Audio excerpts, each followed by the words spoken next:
Alright, everybody's asking how this jig works. So pretty much just got your crankshaft, got special spacers made. We drop the spacer on the bottom there.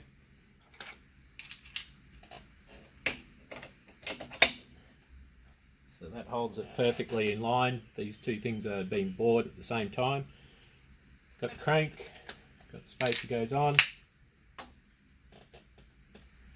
Put the crank on the top with the pin down, and I do that because I've just out of experience with this jig, I've found that it goes together better, squarer, with the pin coming down.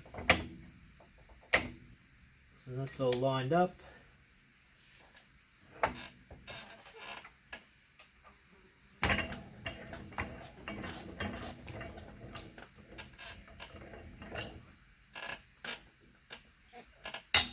It's all lined up, put the pressure on it,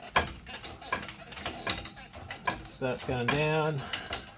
It's got about 5 tons of pressure to move the pin.